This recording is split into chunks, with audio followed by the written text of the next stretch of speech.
अस्सलाम वालेकुम। पाकिस्तान के फील्ड मार्शल आसिम मुनीर का इस्तकबाल देखकर भारतीय मीडिया का रोना शुरू हो चुका है। आज की वीडियो में हम आपको वो दिखाएंगे, लेकिन उससे पहले अगर आपने चैनल को सब्सक्राइब नहीं किया तो लाजमी कर लें। पाकिस्तान के आर्मी चीफ, जिन्हें अब वहां फील्ड मार्शल का खिताब भी मिल चुका है, आसिम मुनीर 2 दिन के बेहद जरूरी दौरे पर तुर्की पहुंचे और वहां उनकी मुलाकात हुई तुर्की के राष्ट्रपति और खुद को मुस्लिम दुनिया का खलीफा कहलाने की चाहत रखने वाले रसेप तैयब एर्दोगन से। इस मुलाकात से जो बात निकलकर सामने आई है, उसने भारत से लेकर पश्चिमी देशों तक पूरी दुनिया के कान खड़े कर दिए।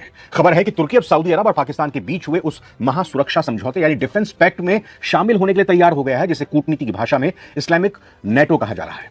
अब आप सोच रहे होंगे आखिर ये इस्लामिक नेटो क्या बला है और तुर्की के इसमें शामिल होने से क्या बदल जाएगा। दरअसल सऊदी अरब और पाकिस्तान के बीच एक बेहद महत्वपूर्ण स्ट्रेटेजिक डिफेंस पैक्ट साइन हुआ था। इस समझौते की सबसे बड़ी शर्त, बिल्कुल जैसे यूरोप के देश और अमेरिका का जो संगठन है नेटो, उसके आर्टिकल 5 जैसी ही उसमें शर्त लगाई गई थी। यानी अगर किसी एक देश पर, यानी जो उसके सदस्य देश है, एक देश पर हमला कोई भी करता है तो उससे सारे देश अपने ऊपर हमला मानेंगे, और यह सऊदी अरब और पाकिस्तान के बीच में भी पैक्ट हुआ था। शुरुआत में तुर्की ने इस गठबंधन में आने से हिचकिचाहट दिखाई थी और कुछ मीडिया रिपोर्ट्स में दावा किया गया था कि तुर्की ने इस ऑफर को ठुकरा दिया है, ये सऊदी अरब और पाकिस्तान से आगे बढ़कर मामला नहीं जाएगा। लेकिन गल्फ रीजन में जिस तरह का तनाव चल रहा है, यमन के हूती हमलों और बदलते ग्लोबल हालातों के बीच, अब एर्दोगन इस ट्राइलेटरल रक्षा समझौते में शामिल होने की हरी झंडी दे चुके हैं, यानी 3 देश तब इस संगठन में मिल जाएंगे। तो आखिरकार एर्दोगन और आसिम मुनीर के बीच अब ये खिचड़ी क्या पकी है।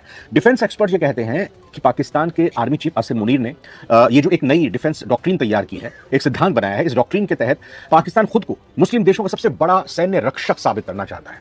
आखिर क्यों? क्योंकि पाकिस्तान के पास वो चीज है जो किसी और मुस्लिम देश के पास नहीं है। जी हाँ, ठीक पहचाना आपने, न्यूक्लियर बॉम्ब, न्यूक्लियर वेपन।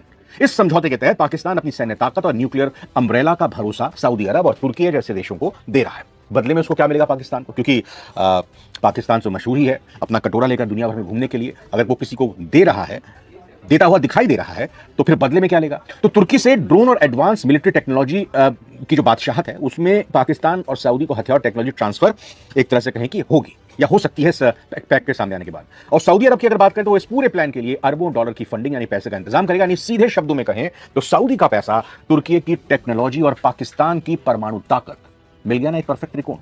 तीन चीजें एक साथ आ गई, पैसा, परमाणु बम और साथ ही साथ तीसरी चीज निकलकर आ गई ड्रोन की टेक्नोलॉजी। लेकिन अब सबसे बड़ा सवाल, भारत के लिए इसके क्या मायने हैं और क्या भारत को चिंता करने की जरूरत है? बिल्कुल है। भारत की स्थिति थोड़ी पेचीदा है। एक तरफ तुर्की और पाकिस्तान का सैन्य गठबंधन हमेशा से भारत के खिलाफ कश्मीर जैसे मुद्दों पर सुर मिलाता रहा है। तुर्की पाकिस्तान को जो एडवांस हथियार दे रहा है वो हमारी सुरक्षा के लिहाज से एक चुनौती है। ऑपरेशन सिंदूर में भी हमने देखा कि तुर्की की ड्रोन टेक्नोलॉजी का इस्तेमाल पाकिस्तान ने किया भारत के खिलाफ। लेकिन दूसरी तरफ इस गठबंधन का सबसे अहम हिस्सा सऊदी अरब है और सऊदी अरब के साथ भारत के रिश्ते इस वक्त अपने इतिहास के सबसे अच्छे दौर में माने जा रहे हैं। मशहूर एक्सपर्ट माइकल कुगलमैन का भी मानना है कि सऊदी अरब इस तरह के किसी भी सैन्य समझौते को भारत के साथ अपने करीबी संबंधों के आड़े नहीं आने देगा। सऊदी के लिए भारत एक बहुत बड़ा आर्थिक और व्यापारिक साझेदार है और इसीलिए ये इस्लामिक नेटो भारत को निशाना बनाने के लिए नहीं, बल्कि मिडिल ईस्ट में अपनी धाक जमाने के लिए तैयार किया जा रहा है।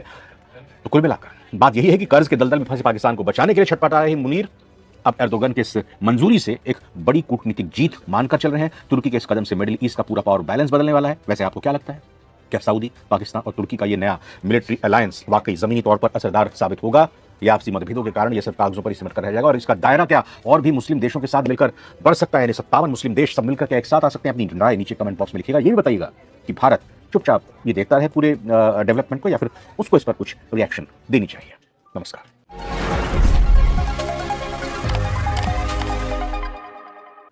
दोस्ती तो पाकिस्तान की बहुत है उससे, और अब टर्की जाके क्या कर रहे हैं सब वहां पर, वो इसका मतलब ये हुआ कि कुछ ना कुछ अंदर पक रहा है।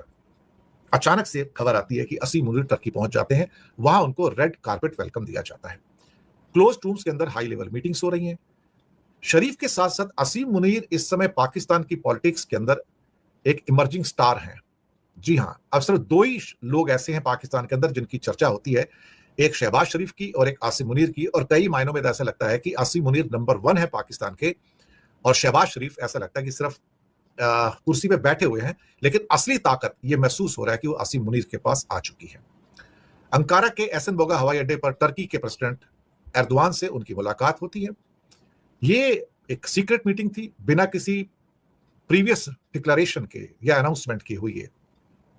इसमें टर्की के वाइस प्रेसिडेंट वो भी शामिल हुए, टर्की के जनरल जो थे आर्मी के वो भी शामिल हुए और जो डिफेंस मिनिस्टर थे वो भी इसमें शामिल हुए।